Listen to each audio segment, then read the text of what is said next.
भगवते वासुदेवाय। कृष्णाय वासुदेवाय हरे परमात्मने प्रणतः क्लेशनाशाय गोविन्दाय नमो नमः। नमः परमहंसास्वादितचरणकमलचिन्मकरन्दाय भक्तजनमानसनिवासाय श्रीरामचन्द्राय।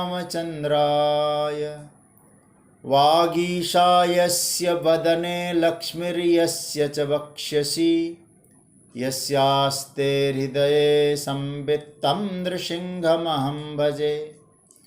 गुरुर्ब्रह्मा गुरुर्विष्णुर्गुरुर्देवो महेश्वरः गुरुस्साक्षात् परब्रह्म तस्मै श्री गुरवे नमः।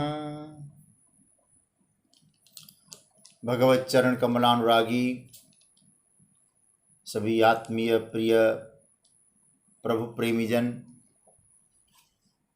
स्वाध्याय परिवार के सभी आदरणीय स्नेहीजन, जिज्ञासु महानुभाव, गाजियाबाद से पूज्य पांडे जी और सभी विज्ञान के माध्यम से गीता चिंतन यात्रा में शामिल हुए सभी स्नेहीजनों को मेरा प्रणाम, मेरा वंदन। जय सिया राम, राधे राधे। प्रभु की मंगलमयी कृपा से हम लोग बड़भागी हैं कि हम लोग गीता चिंतन की मंगलमयी यात्रा में हैं। हम लोग 12वें अध्याय भक्ति योग का चिंतन कर रहे हैं। आइए, जो प्रक्रिया चली है हम लोग पाठ करते हैं, उसके बाद फिर संक्षिप्त चर्चा गुरुजनों की कृपा से। ओम श्री परमात्मने नमः। अथ द्वादशोऽध्याय। अर्जुन उवाच एवं सततयुक्ताये भक्तास्त्वां पर्युपासते ये चाप्यक्षरमव्यक्तं तेषां के योगवित्तमाः। श्रीभगवानुवाच मय्यावेश्य मनो ये मां नित्ययुक्ता उपासते श्रद्धया परयोपेतास् ते मे युक्ततमा मताः। ये त्वक्षरमनिर्देश्य मव्यक्तं पर्युपासते सर्वत्र गमचिन्त्यं च कूटस्थमचलं ध्रुवं सन्नियम्येन्द्रियग्रामं सर्वत्र समबुद्धयः ते प्राप्नुवन्ति मामेव सर्वभूतहिते रताः। क्लेशोऽधिकतरस्तेषामव्यक्तासक्तचेतसाम् अव्यक्ता हि गतिर्दुःखं देहवद्भिरवाप्यते। ये तु सर्वाणि कर्माणि मयि सन्न्यस्य मत्पराः अनन्येनैव योगेन मां ध्यायन्त उपासते तेषामहं समुद्धर्ता मृत्युसंसारसागरात् भवामि न चिरात् पार्थ मय्यावेशितचेतसां। मय्येव मन आधत्स्व मयि बुद्धिं निवेशय निवसिष्यसि मय्येव अत ऊर्ध्वं न संशयः। अथ चित्तं समाधातुं न शक्नोषि मयि स्थिरम् अभ्यासयोगेन ततो मामिच्छाप्तुं धनञ्जय। अभ्यासेऽप्यसमर्थोऽसि मत्कर्मा परमो भव मदर्थमपि कर्माणि कुर्वन् सिद्धिमवाप्स्यसि। अथैतदप्यशक्तोषि कर्तुं मद्योगमाश्रितः सर्वकर्मफलत्यागं ततः कुरु यतात्मवान्। श्रेयो हि ज्ञानमभ्यासात् ज्ञानात् ध्यानं विशिष्यते ध्यानात् कर्मफलत्यागात् शान्तिरनन्तरम्। अद्वेष्टा सर्वभूतानां मैत्रः करुण एव च निर्ममो निरहंकार समदुःख सुखक्षमी संतुष्टः सततं योगी यतात्मा दृढ़निश्चयः। मय्यर्पितमनो बुद्धिर् यो मद्भक्तः समे प्रियः यस्मान्नो द्विजते लोको लोकान्नो द्विजते च यः हर्षामर्षभयोद्वेगैर्मुक्तो यः स च मे प्रियः अनपेक्षः शुचिर्दक्ष उदासीनो गतव्यथः सर्वारंभ परित्यागी यो मद्भक्तः समे प्रियः यो न हृष्यति न द्वेष्टि न शोचति न कांक्षति शुभाशुभ परित्यागी भक्तिमान् यः समे प्रियः समः शत्रौ च मित्रे च तथा मानापमानयोः शीतोष्णः सुखदुःखेषु समः संगविवर्जितः तुल्यनिन्दास्तुतिर्मौनी सन्तुष्टो येन केनचित् अनिकेतः स्थिरमतिर्भक्तिमान् मे प्रियो नरः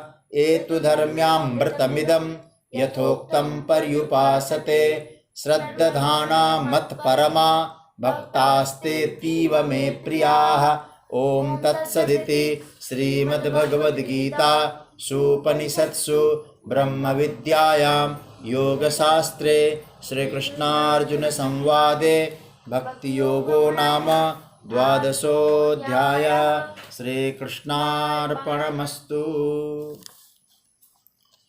प्रभु की कृपा से हम लोग भगवान के जो भक्त है उनके लक्षणों पर चिंतन कर रहे हैं। कल 18वें श्लोक में हम लोगों ने दर्शन किया कि भक्त कैसा होता है। समः शत्रौ च मित्रे च तथा मानापमानयोः शीतोष्णः सुखदुःखेषु समः संग विवर्जितः। शत्रु और मित्र में समान है, मान और अपमान में वो समान है, सर्दी गर्मी सुख और दुख में समान है और संग वर्जितः आसक्ति से वो रहित है। तो कल ये चर्चा आई उसके जीवन में बाहरी वृत्तियों के आधार पर शत्रु और मित्र भले ही रहते हों, लेकिन उसकी जो वृत्ति आंतरिक वृत्ति है वो परमात्मा से जुड़ी रहती है। इसलिए वो उन शत्रुता और मित्रता जैसे जो बाहरी वस्तुएं हैं उनसे वो जुड़ता नहीं है। इस पर हम लोगों ने चर्चा की और मैंने कथा के अंत में एक बात कही थी आप लोगों के सन्मुख कि सबरी मैया का जो चरित्र देखें तो इस श्लोक की पूरी व्याख्या दिखाई देती है। क्योंकि पहला सूत्र तो भगवान ने सबरी को देखकर कहा ये सुंदरी है, भामिनी, और शूर्पणखा को देखकर सुंदरी नहीं कहा। और बहिरंग दृष्टि से देखा जाए तो शूर्पणखा सुंदरी थी और सबरी का में तो सुंदरता का नामो निशान नहीं था। क्यों कहा? भगवान ये कहना चाहते हैं, देखो सौंदर्य का जो मापदंड शारीरिक स्तर पे नहीं हो सकता है। कोई शरीर से सुंदर हो, कोई जरूरी नहीं कि मन से भी सुंदर हो। इसलिए भगवान कहना चाहते हैं जो शूर्पणखा है वो वासना है जो केवल शरीर पर महत्व देता है, और सबरी वो है उपासना है जो मन पर महत्व देता है, चित्त पर महत्व देता है। इसलिए शारीरिक दृष्टि से वो इतनी सुंदरी नहीं थी, लेकिन उनका चित्त इतना सुंदर था तो भगवान ने कहा मेरी दृष्टि में शूर्पणखा सुंदरी नहीं है, सबरी सुंदरी है। और जो बाहरी बहिरंग सौंदर्य है वो वासना और भगवान के पास जाती है लेकिन प्रभु को पाती नहीं है। और जो उपासना है वो जहाँ रहती है और प्रभु के पास उसको जाना नहीं पड़ता, स्वयं प्रभु उसके पास चले आते हैं। इसलिए सबरी राम के पास नहीं गई, राम जी उनके पास चले आए। तो पहला जो सौंदर्य है, भक्ति का सौंदर्य है, वो साधक के हृदय में निवास करता है। अब बाहर से कैसे कोई फर्क नहीं पड़ता। आप भीतर से यदि सुंदर है, आप अद्वितीय सुंदर है। फिर इसलिए अब हमारे यहाँ तो सौंदर्य का मापदंड भी क्या होता है, इस साल जो विश्व सौंदर्य क्या प्रतियोगिता होती है ना, विश्व सुंदरी जो बनती है, अगले साल उसका नाम दूसरा आ जाएगा। लेकिन राम जी ने जिसको सौंदर्य प्रदान किया है राम भक्ति के कारण, वो तो नित्य सुंदर है। तो पहला जो सूत्र दिखाई दिया कि भक्ति हृदय में हो, वो परम सुंदर है। दूसरा, यदि ऐसा है तो क्या बने, करीबर गामिनी। कल मैंने इस चर्चा में विराम दिया था, करीबर गामिनी, श्रेष्ठ हाथी जैसे चाल चले ऐसे ही सबरी की चाल है। मतलब क्या है, शत्रु और मित्र दोनों से ऊपर उठ चुके हैं वो साधक। कैसे, हाथी का उदाहरण क्यों दिया?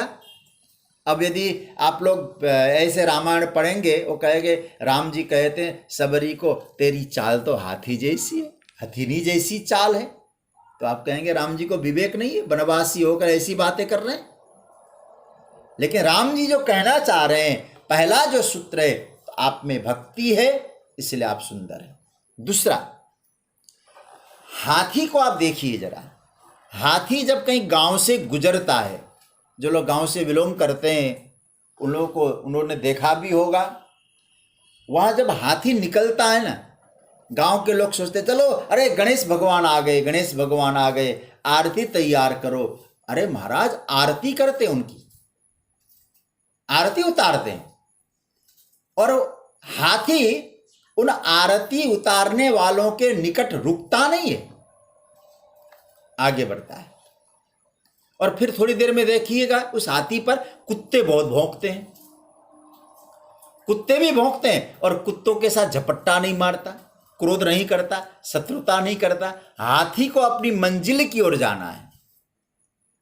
इसलिए भगवान ये कहना चाहते, सबरी तुम वास्तव में भक्ति, तुम में, तुम्हारे हृदय में, तुम्हारी वृत्ति में भक्ति उतरी हुई है।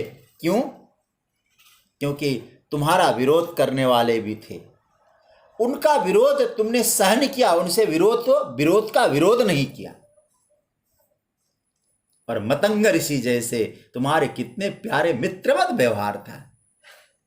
मतंग ऋषि ने तुमको कितना स्नेह दिया, तो तुमने न कहीं स्नेह में अटकी, न शत्रुता से भटकी।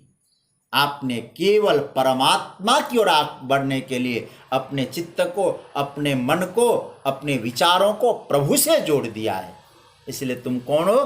करीबर गामिनी, हाथी जैसी चाल, न कुत्ते भौंकने से रुके, न उनसे विरोध करे, न आरती उतारने वालों को शाबाशी दे। भक्त का जीवन ऐसा ही होना चाहिए।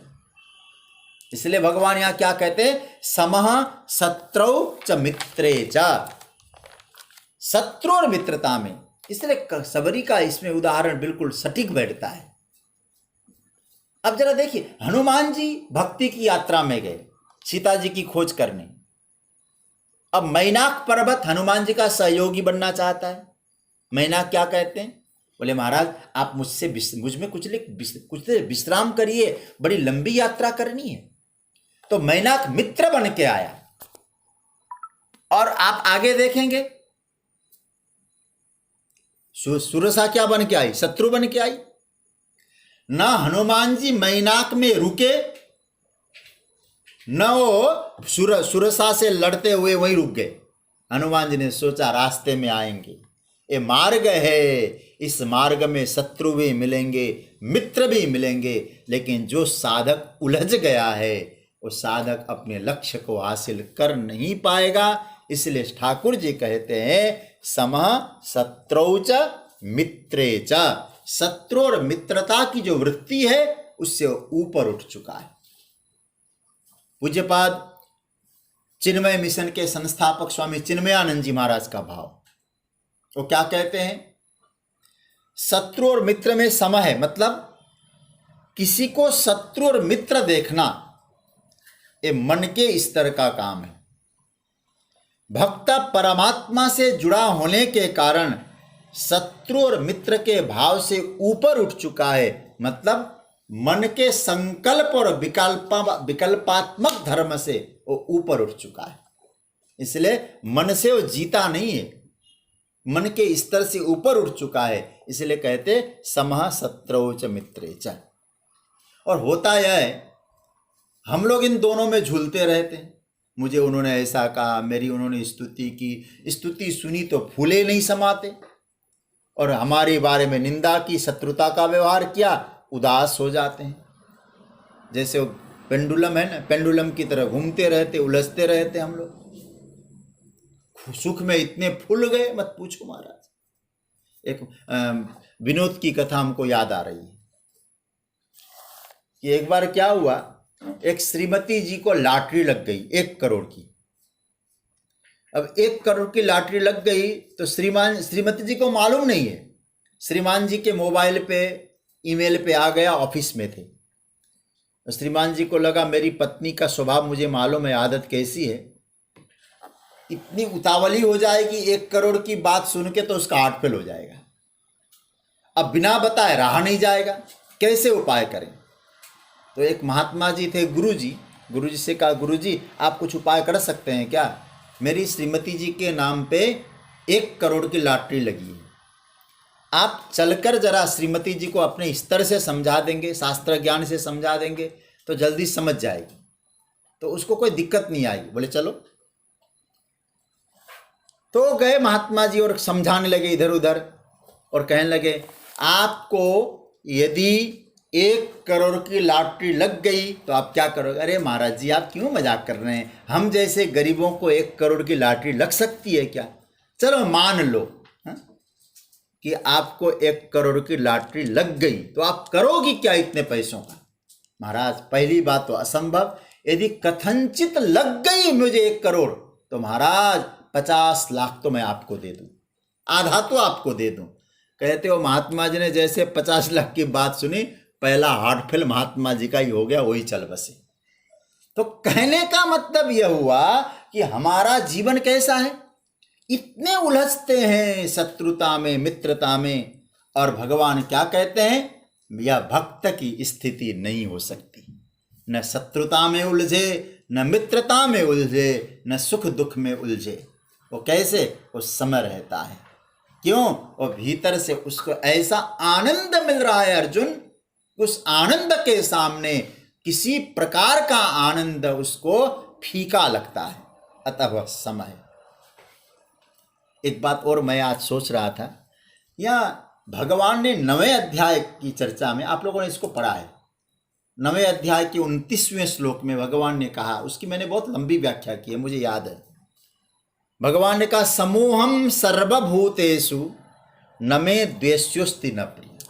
भगवान वो अपना परिचय क्या दे रहे हैं, हे अर्जुन मैं समान हूं, समोहम सर्वभूतेषु समः, सभी प्राणियों में मैं समान हूं।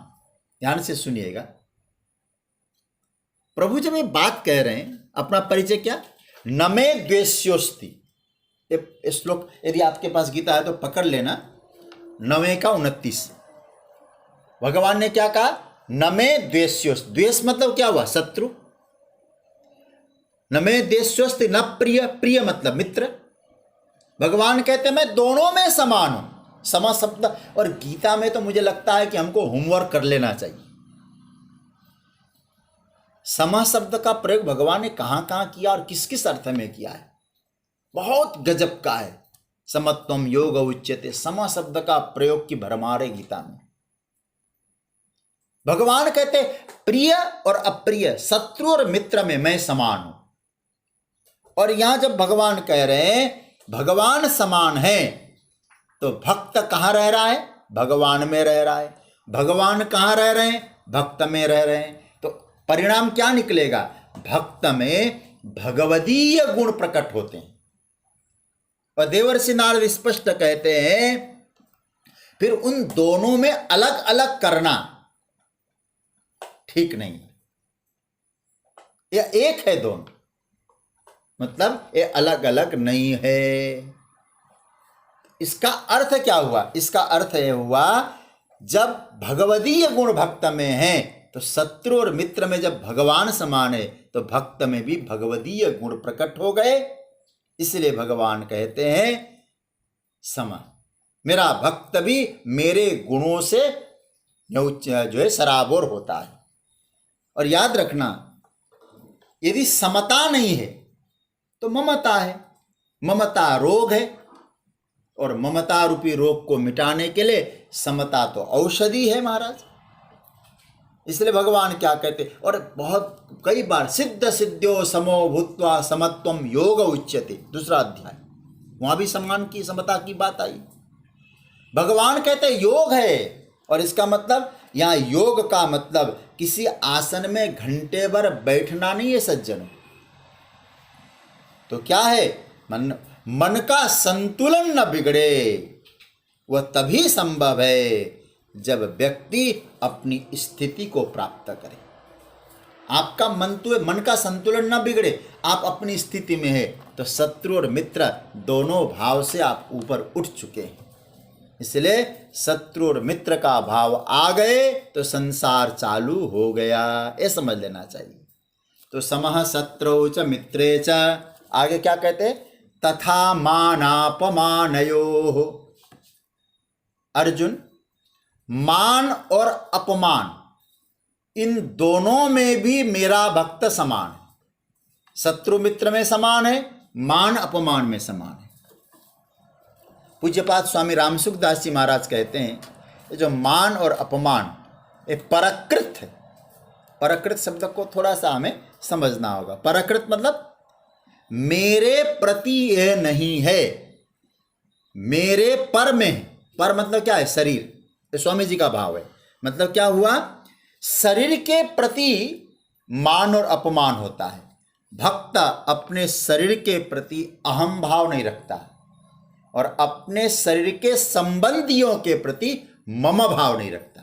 दो भाव होते हैं ना, अहम भाव और मम भाव। अपने प्रति अहम वृत्ति नहीं है, और अपने शरीर के संबंधियों के प्रति मम वृत्ति नहीं है।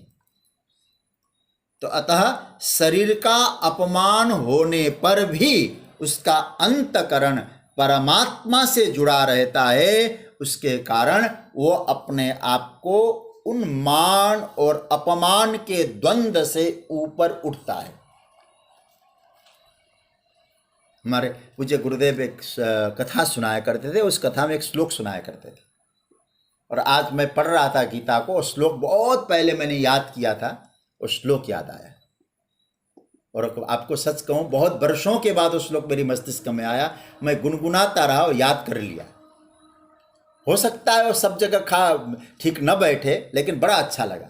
महाराज जी कहा करते थे, एक व्यक्ति एक महात्मा जी के पास गया, महाराज जी मुझे कृष्ण भक्ति चाहिए। जब नारद भक्ति सूत्र पे वो बोलते थे तो इस श्लोक एक प्रसंग जरूर सुनाते थे, महाराज मुझे कृष्ण भक्ति चाहिए, परमात्मा के प्रति मेरी निष्ठा बड़े बड़े, क्या करूं? तो कहते हैं महात्मा जी ने उसको एक आदेश दिया है, और आदेश में श्लोक में आदेश दिया है, और मुझे बहुत अच्छा लगता था, और अच्छा लगा वो श्लोक।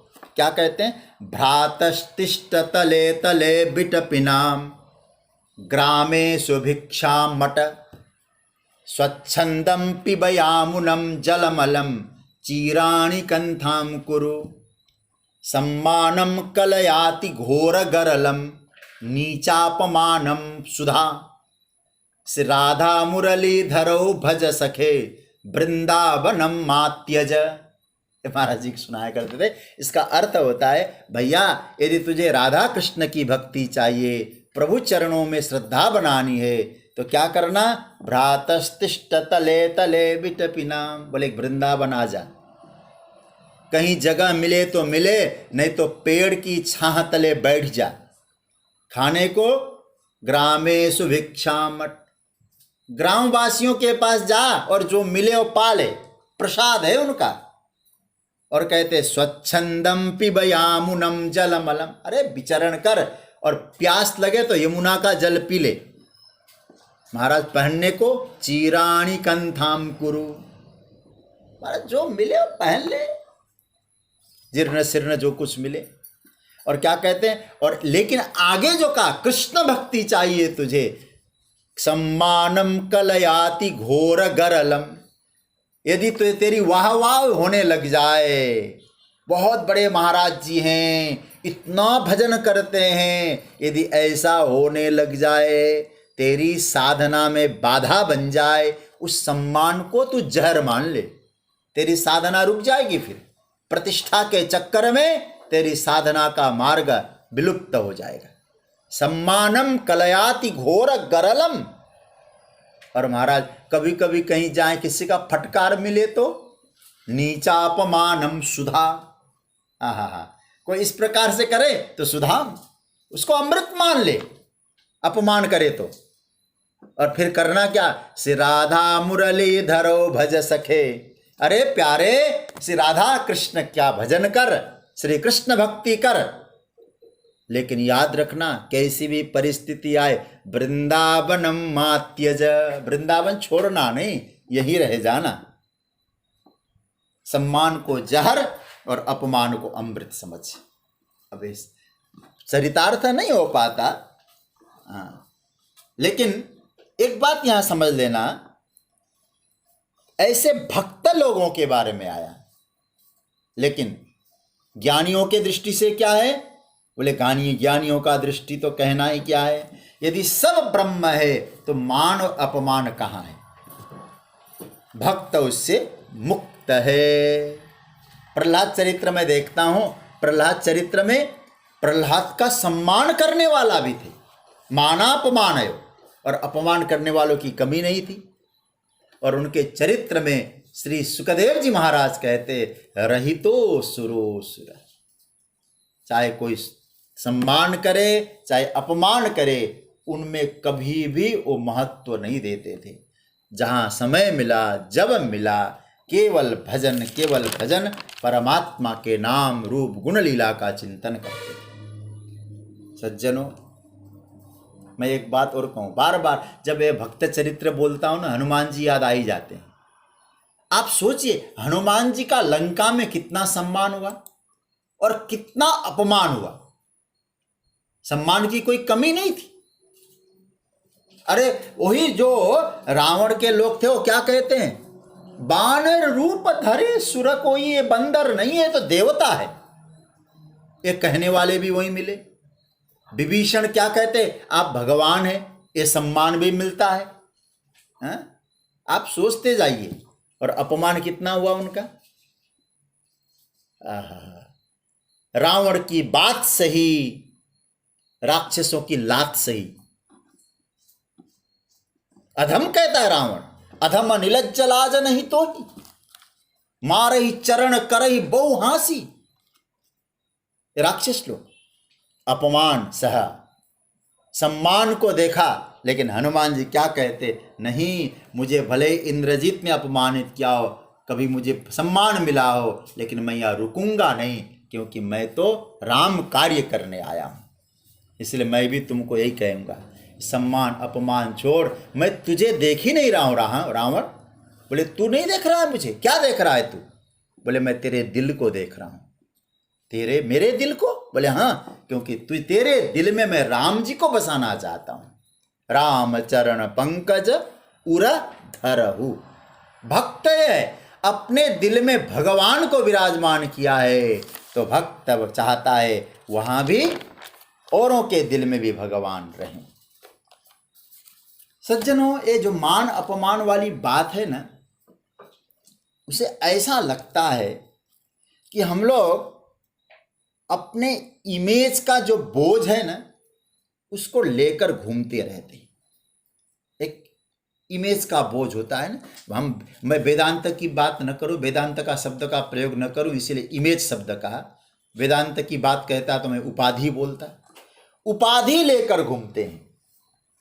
और याद रखना, उसके अनुसार मुझे यह सम्मान मिलना चाहिए, उस इमेज के अनुसार, और यह होना चाहिए। और याद रखिएगा, और कल्पित जो होता है, एक कल्पित है हमारा, हमने कल्पना की है, और कल्पित सुख कभी पूरा होने वाला नहीं है। मिल जाए सम्मान तो अच्छी बात है, न मिले तो फिर हम लोग क्या समझते, अपमान। अच्छा, अपमान कब होता है? जब सम्मान की अधिक अपेक्षा रहती है, वो अधिक अपमान महसूस करता है। अपमान नाम की चीज क्या है? हमारे सम्मान की अपेक्षा की पूर्ति नहीं हुई, उसको हम अपमान कहते हैं। जैसे एक छोटा सा और उदाहरण दूं। आप कहीं रास्ते पे जा रहे हैं, एक व्यक्ति है, उनको रास्ता क्रॉस करना है, पार करना है।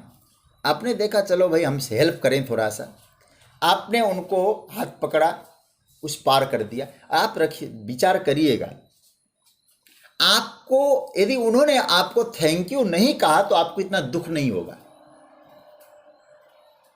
सम्मान नहीं किया आपको दुख नहीं होगा। लेकिन आप घर लौट के आए, जब घर को लौट के आए और घर के आपके अपने ही पारिवारिक सदस्य लोग जब आपका सम्मान न करे, आप जैसे प्रवेश करें घर में और उठ के इधर उधर चल दे, आप विचार करिए आपको कितना अपमान महसूस होगा। अब आप कहेंगे ऐसा क्यों कह रहे हैं आप? मैं ये कहना चाह रहा हूं क्योंकि उन्होंने सम्मान नहीं किया, क्योंकि आपने वहां सम्मान की अपेक्षा रखी नहीं थी। किया तो उन्होंने भी नहीं, आपने उनकी सेवा जरूर की लेकिन सम्मान नहीं किया, क्योंकि आपको वहां से सम्मान की अपेक्षा नहीं थी। लेकिन घर को आए तो आपके मन में भाव था, अरे ये तो मेरे हैं ना, मेरा तो सम्मान करेंगे क्योंकि इनका पालन पोषण मैं करता हूं। नहीं किया तो आपको दुख हुआ। तो दुख कब हुआ?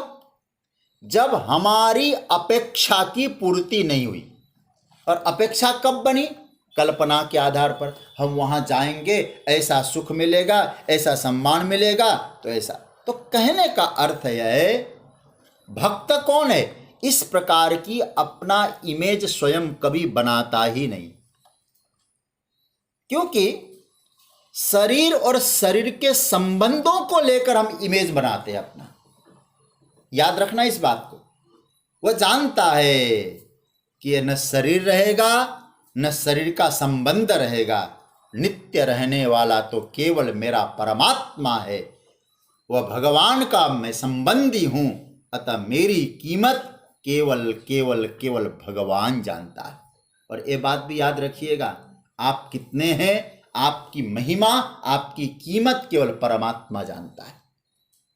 इसलिए कौन आपकी कीमत जान सकता है?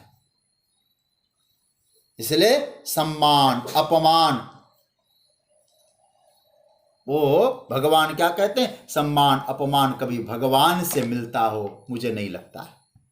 आप कहेंगे तो बड़ा गलत बोल रहे हैं आप, भगवान से आपको सम्मान नहीं मिलेगा, भगवान से अपमान नहीं मिलेगा। भगवान से क्या मिलेगा? भगवान से प्रेम मिलेगा। हनुमान जी विभीषण को क्या कहते हैं? विभीषण ने कहा राम जी मेरे ऊपर कृपा करेंगे ना, करी ही कृपा भानुकुल नाथ। राम जी ने, हनुमान जी ने कहा नहीं मिलेगा। बोले क्यों? तो राम जी का भजन तो करता लेकिन राम का काम नहीं करता, इसीलिए राम जी की कृपा तुझे नहीं मिलेगी। विभीषण ने कहा नहीं, अब राम जी का भी काम करूंगा, अब तो मिलेगी। बोले नहीं, अब तो और नहीं मिलेगी कृपा, सम्मान तो और नहीं मिलेगा। विभीषण ने कहा महाराज क्या मतलब है? अरे तुझे राम जी का नियम मालूम नहीं है। राम जी कौन है? राम जी कृपा शब्द तो बहुत छोटा शब्द है। राम जी क्या करते हैं? सुनो विभीषण प्रभु कई रीति, करहि सदा सेवक पर प्रीति। प्रेम करते हैं, इसलिए वो जानता है जहां प्रेम है, प्रेम मिला है ठाकुर का, मुझे रावण भी अपमान कर दे चाहे कोई सम्मान करे क्या फर्क पड़ता है, क्योंकि हनुमान जी कह चुके हैं राम जी तेरे ऊपर कृपा दया तो छोड़ दे, तो राम जी का बन गया, प्रेम मिलेगा। इसलिए जिसको भगवान का प्रेम मिल गया हो ना अर्जुन, वो कभी मान और अपमान ये होता है सांसारिक स्तर पर, भगवान के स्तर पर न मान है न अपमान है, वहाँ प्रेम है। और जिसको प्रेम मिला है मान और अपमान से ऊपर उठ चुका है। इसलिए गोविंद को कहना पड़ता है माना अपमानयो समः। इसलिए समः शत्रौ च मित्रे च तथा माना अपमानयो, मान और अपमान में समान। इसलिए वो क्या चाहता है? जो प्रेम देने वाला है मैं उनकी शरणागति को स्वीकार करूं। इसलिए भक्त नित्य परमात्मा की शरणागति में जाता है, और जो भगवत शरणागत होता है शत्रु मित्र मान और अपमान में वो समान रह सकता है, क्योंकि उसकी जो वृत्ति है वो भीतरी स्थिति है, वो परमात्मा से जुड़ा हो। यह है विचार। और आगे जो चर्चा आएगी, शीतोष्ण सुख दुखेषु समः संग विवर्जितः, इसकी चर्चा हम लोग सोमवार के प्रसंग में करेंगे। आप लोगों को कुछ प्रश्न भी मुझे देना है, लेकिन हम लोगों का सौभाग्य होता है हर शनिवार को सबकी प्रतीक्षा रहती है कि हम लोग पूज्य